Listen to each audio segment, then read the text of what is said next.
साची प्रीति विस्मायासु हरि भगतेरी सुहासी। कह कबीर प्रेम नहीं उपजो बांधो जमपुर जासी। पंडित बाद वदंते झूठा। पंडित लोग जो हैं, जो अपने को विद्वान लोग कहते हैं, उनके लिए कबीरदास जी कहते हैं कि उनके जो तर्क हैं वो झूठ हैं, वो झूठ बोलते हैं, सच्चाई नहीं है उसमें। क्यों? राम कहा दुनिया गति पावे। अगर राम राम कहने से दुनिया का कष्ट दूर हो जाए, दुनिया को सद्गति प्राप्त हो जाए, दुनिया को मुक्ति मिल जाए, तो ऐसा नहीं होता। खांड कहा मुख मीठा, और खांड खांड कहने से मुख मीठा नहीं होता। पावक कहा जे पाँव जे दाजे, जल कही तिरसा बुझाई। और अग्नि अग्नि कहने से कहीं पाँव जल जाता है? नहीं जलता। जल कही तिरसा बुझाई, और जल जल के कहने से ही प्यास बुझ जाती है? नहीं बुझती। भोजन कहा भूसिजे भाजे, और भोजन भोजन कहने से क्या भूख भाग जाती है? नहीं भागती। तो सब कोई तिर जाई। अगर ऐसा कहने से कल्याण होता हो, राम राम के कहने से ही, तो ये सारी दुनिया मुक्त हो जाएगी। लेकिन ऐसा होता नहीं। राम कहा दुनिया गति पावे। दुनिया गति राम राम कहने से नहीं पाती। उसके लिए साधना करनी पड़ती है, अनेक उपाय करने पड़ते हैं, अपने कर्मों में परिवर्तन करना पड़ता है, परमात्मा के लिए अपने को समर्पित करना पड़ता है, और उसके गुण गा करके उन्हें अपने जीवन में अपनाना पड़ता है। उसके सिद्धांतों, उसके नियमों को परमात्मा के चलने पर ही मनुष्य सद्गति को या मुक्ति को प्राप्त करता है। जैसे कि खांड कहने कहने से कोई किसी का मुख मीठा नहीं होता, और न ही पावक पावक अग्नि अग्नि कहने से किसी का पैर जल सकता है। और जैसे जल ही जल कहने से प्यास नहीं बुझती, भोजन भोजन कहने से भूख नहीं भागती, इसी प्रकार खाली राम राम कहने से मुक्ति प्राप्त नहीं होती। उसके लिए उपाय करने आवश्यक हैं। तो आगे बताया है, नर के साथ सुआ हरि बोले, हरि प्रताप न जाने। और मनुष्य इस प्रकार, जिस प्रकार के तोता राम राम का नाम रटता रहता है, लेकिन राम की महिमा को, राम के प्रताप को, राम की वास्तविकता को वो नहीं जानता। आदमी बोलता है कि राम बोल, तो ऐसे ही बोलता रहता है, लेकिन वो राम के संबंध में कुछ बात नहीं जानता। वो बात उसके हृदय से नहीं निकलती, वो सिर्फ वाणी से ही मनुष्य की नकल करके बोल देता है, लेकिन उसमें कोई, उसकी बात में कोई प्रभाव नहीं होता, उसके अंदर तक वो बात परमात्मा की भक्ति की कोई है ही नहीं। जो कभू उड़ी जात जंगल में बहुई न सूरत आने, वो ही तोता जब तक आदमी के अनुशासन में रहता है, उसके कंट्रोल में रहता है, तो उसे कह कर के मनुष्य उसे राम राम बुलवा लेता है। लेकिन अगर वो भाग जाए कहीं जंगल में तो फिर उसे उस राम की याद नहीं आती, क्योंकि उसे पता ही नहीं है कि राम क्या वस्तु होती है, उसके संबंध में उसे कोई ज्ञान नहीं है। इसलिए तोते की तरह राम राम रटना कोई लाभकारी नहीं है। मनुष्य को उसके लिए साधना करनी पड़ती है मुक्ति प्राप्त करने के लिए। आगे कहा है, सांची प्रीति विष मायासु हरि भक्तरी सो हासी। और सच्ची प्रीति तो मनुष्य की विषय माया से लगी। विषय अनेक विषय हैं, यानी आँख का क्या है, उसे पता नहीं कितनी वो गलत क्रियाएं करता है।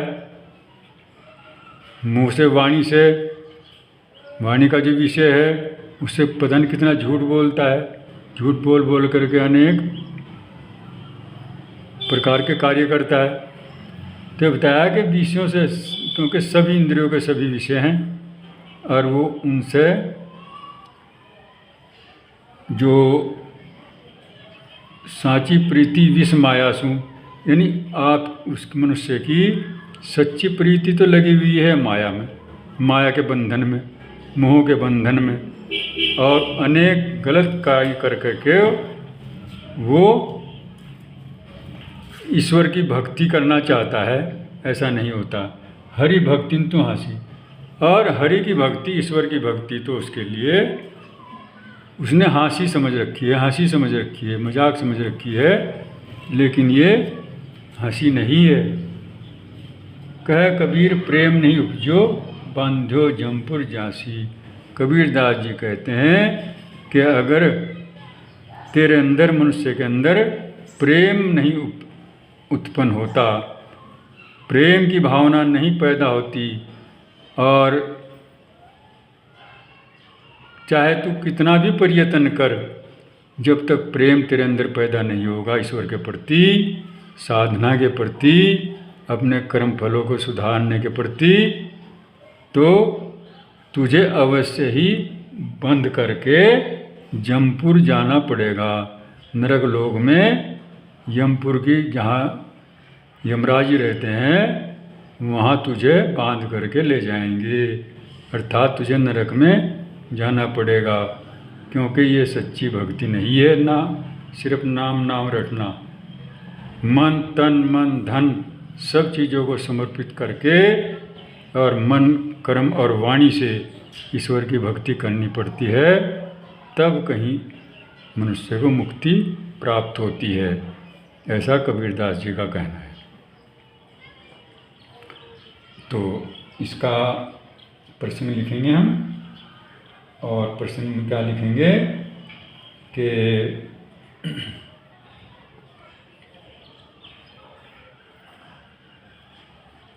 इसमें, इस पद में कृत्रिम भक्ति तथा आडंबर से बचने की प्रेरणा दी गई है। आडंबरों से सद्गति या मुक्ति प्राप्त नहीं होती, ये इसमें बताया गया है। काव्य सौंदर्य इसका, इसके सामने लिखा हुआ है। और अब हम अगला पद पढ़ेंगे। हम न मरे मरी है संसार, हमको मिला जीवन हारा। हम न मरे मरी है संसारा, हमको मिला जीवन हारा। अब न मरो मरने मन माना, तेई मुए जिनी राम न जाना।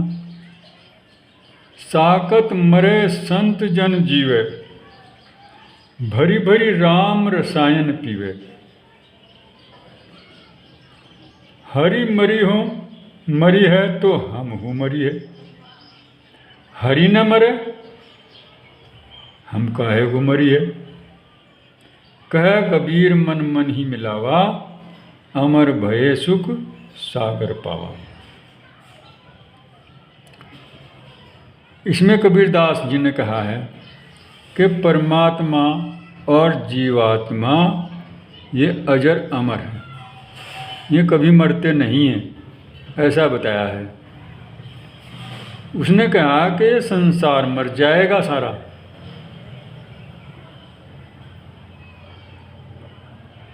मरने का मतलब है उसमें परिवर्तन हो जाएगा। आज जो जिस रूप में जो चीज़ है, कल वो उस रूप में नहीं दिखाई देगी, परिवर्तन होता है और बदलता रहता है संसार।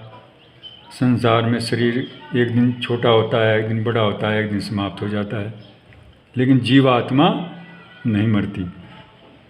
तो इसमें कह रहे हैं कबीरदास जी इसलिए कि हम न मरे हैं, मरा है संसारा। संसार मर जाए सारा, लेकिन हम नहीं मरने के, क्योंकि हमको मिला जीवन। जीवन है मैंने परमात्मा, जो जीवन देने वाला है, हम तो उससे मिल लिए, हमने उसकी भक्ति करके उसको प्राप्त कर लिया, तो हम अब मरने वाले नहीं। शरीर बदल जाए लेकिन हम फिर भी चेतन रहेंगे। अब न मरो मरने मन माना, और हमारा मन मानता है कि अब हम कभी भी नहीं मरने वाले, हमेशा अजर अमर हैं। तेई मुए जिनी राम न जाना, और जिन्होंने राम नहीं जाना, यानी जिन्होंने राम की भक्ति नहीं की, राम की साधना नहीं की और उससे दूर रहे, वो लोग मरने लायक होते हैं, वो ही मरते हैं, हम नहीं मरते। साकत मरे संत जन जीवे, भरी भरी राम रसायन पीवे।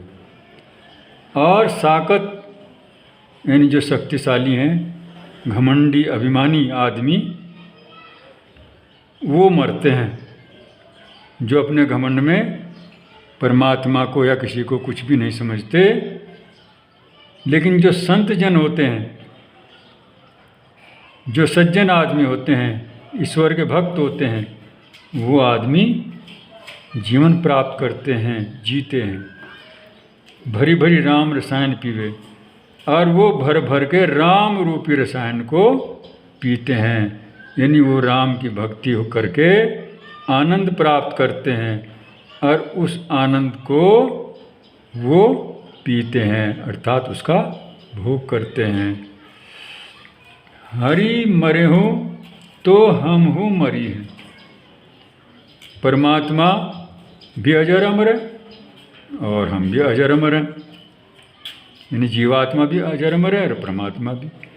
तो इसलिए कबीरदास जी कहते हैं कि जब हरि नहीं मरते तो हम मरी है, तो हरि मरी है तो हम हूँ मरी है। अगर परमात्मा ही मर जाए, ईश्वर ही मर जाए, तो हम भी मर जाएं, हम भी मर सकते हैं। हरि न मरे हम काहे को मरिए। और जब हरि जो है वो अजर अमर है, तो फिर हम क्यों मरें?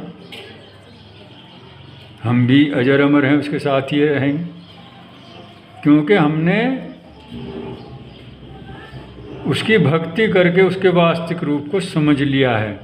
मरता है अज्ञानी, जिसे ज्ञान नहीं है, वो सोचता है कि तू तो मर जाएगा, तेरी समाप्ति हो जाएगी, लेकिन समाप्ति नहीं होती जीवात्मा की। तो इसलिए हम कह रहे कि हम नहीं मरेंगे। कह कबीर मन मन ही मिलावा, कि हमारा अब उस परमात्मा से मन मिल गया। अमर भये सुख सागर पाया, और अब हम अमर हो गए हैं, उसे मिल कर के, उसकी भक्ति करके, उसकी साधना करके हम अमर हो गए हैं और हमने सुख के सागर को प्राप्त कर लिया है। हम अब उसका आनंद हमेशा ही लेते रहेंगे। ये इसमें कबीरदास जी ने समझाया है। तो हम इसका प्रसंग लिखेंगे और प्रसंग में लिखेंगे हम कि इस पद में कबीर आत्मा की अमरता का वर्णन करते हैं।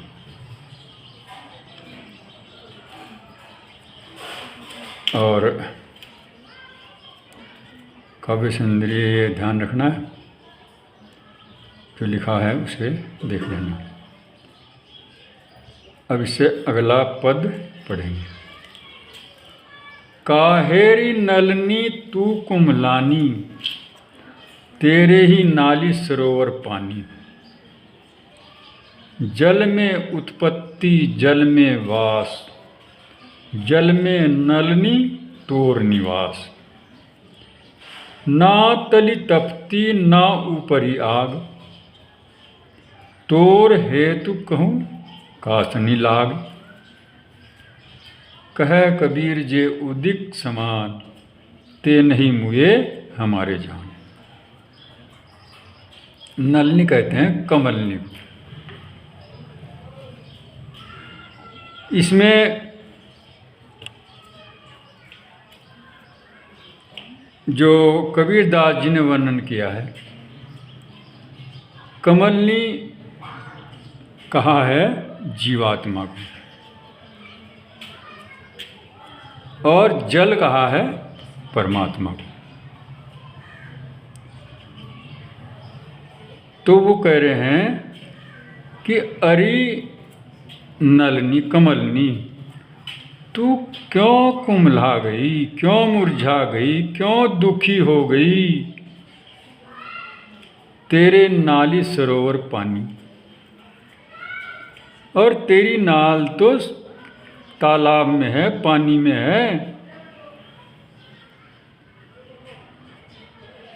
जल में उत्पत्ति जल में वास, जल में ही तो तू पैदा हुई है और जल में ही तेरा वास है, निवास है, यहीं इसमें रह रही पानी में। फिर तुझे क्या दिक्कत आई, कुम्हलाई क्यों। जल में नलनी तोर निवास। कमलनी तू सब जल ही जल में रह रही, जल ही तुझे चाहिए, फिर तेरा कुम्हलाने का क्या कारण है। इसमें कबीरदास जी ने समझाया कि जो जीवात्मा जिस प्रकार कमलनी जल में रहती है, इस प्रकार क्योंकि परमात्मा सर्वव्यापक सब जगह रहते हैं और जीवात्मा उसी में विचरण करती है, तो फिर उसे चिंता करने की क्या जरूरत है। जीवात्मा को दुखी होने की बात क्या है। क्यों, क्योंकि इसके चारों ओर अंदर बाहर सब जगह परमात्मा सर्वव्यापक है। जिस तरह जल में कमलनी, इस तरह ही परमात्मा में जीवात्मा। तो उसे क्या घबराने की आवश्यकता है, अर्थात कुछ नहीं। जल में उत्पत्ति जल में वास, जल में नलनी तो निवास। तो ये इसमें भी यही बात बताई गई है कि परमात्मा में ही तो से ही तो जीव की उत्पत्ति होती है और उसी के अंदर उसे रहना होता है। तो फिर उसे मुरझाने की क्या आवश्यकता है, उदासीन होने की क्या आवश्यकता है। ना तली तपती ना ऊपर आग, न तो उसके नीचे कोई अग्नि है जिससे वो तप रही है, और न उसके ऊपर आग है, न ऊपर किसी प्रकार की आग है, किसी प्रकार का कष्ट है। न नीचे है न ऊपर है। तोर हेत कहू कासनी लाग। हे जीवात्मा, हे मनुष्य, फिर तेरा किससे प्रेम हो गया है? तू किससे प्रेम कर रही कि जब तुझे किसी प्रकार का कष्ट नहीं है? कह कबीर जे उदिक समान, ते नहीं मुए हमारे जान। कबीरदास जी कहते हैं जो उदिक के समान था, जल के समान है, तो वो कभी मरते नहीं। हम ये बात जानते हैं, हमें इस बात का ज्ञान है। जो परमात्मा पर विश्वास करते हैं उनका कभी नाश नहीं होता, वे नष्ट नहीं होते, अमर हो जाते हैं। तो इसी प्रकार उन्होंने कहा है, एक कमलिनी का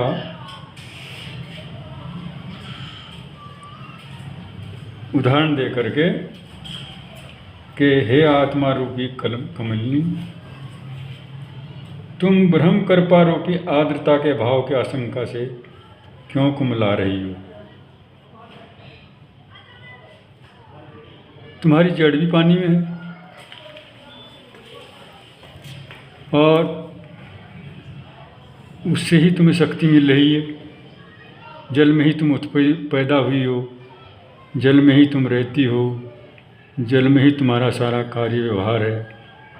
ना तुम्हें ऊपर से कोई तपन हो रही किसी प्रकार की, और ना नीचे से किसी प्रकार की। फिर तुम किसकी ओर तुम्हारा ही प्रेम हो गया है, ये समझ में नहीं आ रहा। इतना होते ही भी तुम क्यों चिंतित हो रही हो, क्यों उदासीन हो रही हो? जो कबीरदास जी ने कहा है कि जो जल के समान होते हैं, अर्थात जो परमात्मा के समान परमात्मा में मिल जाते हैं भक्ति करके उसकी, क्योंकि जीवात्मा को परमात्मा का अंश बताया गया है, वो हमारे ज्ञान में कभी नहीं मरते, अमर हो जाते हैं। ये कबीरदास जी का कहना है। और अब इसका लिखेंगे, प्रसंग लिखेंगे इसमें कि प्रस्तुत पद में कबीरदास जी जीवात्मा को कमलिनी का रूप मानकर उद्बोधन देते हैं और माया में फंस जाने के कारण जीवन को जो कष्ट हो रहा है उससे उसे निश्चिंत रहने का उपदेश देते हैं।